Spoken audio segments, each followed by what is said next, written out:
Hey, boos and goyles. It's me, your host, Mr. Cemetery.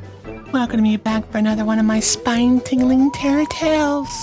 So get ready, plump up those coffin pillows and sit back. Tonight's story is about a boy who hates birthdays, especially his 14th birthday. Think you're brave enough to listen? Well, let's find out. And I call this one the family gathering. Enjoy. I have always hated family gatherings. I hate my birthday most of all. Year in, year out, it's always the same. Everybody goes through the motions. Everybody plays their part. My mom bustles through the kitchen, preparing food and greeting guests with that fake smile plastered across her face. My dad always drinks way too much and staggers around, laughing too loud and slapping people on the back too hard. My grandmother smothers me with kisses and I shudder with utter disgust as I feel her hairy chin brush against my cheek.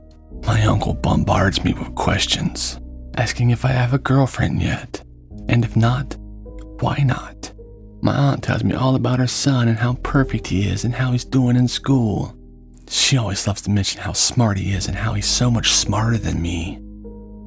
My little cousins race around the house like cockroaches, stomping on the floor, jumping on the stairs, squealing and hollering at the top of their lungs.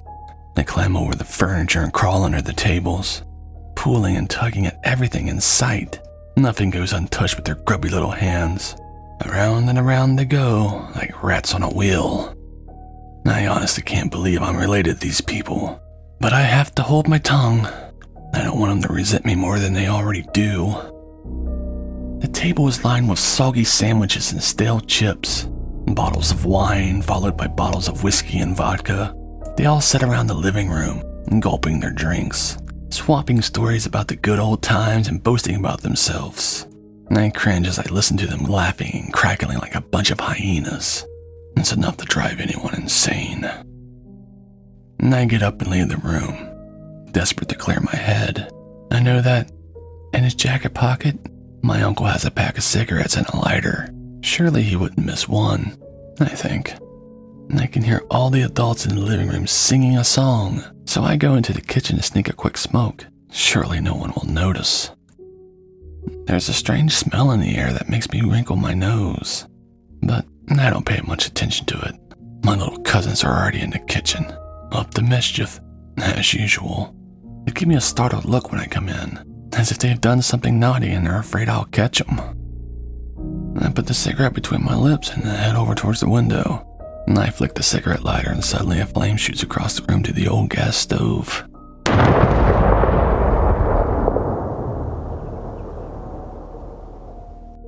There's a deafening explosion and the room erupts in flames.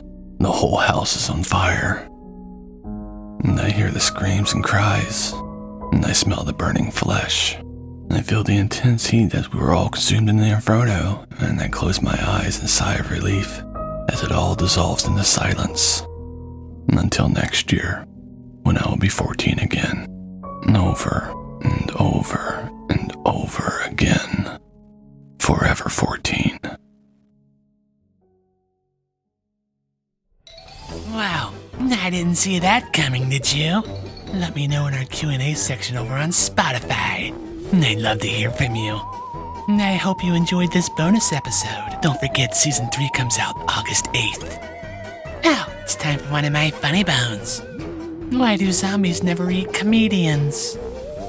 They taste funny! Do you have a funny bone you would like to submit?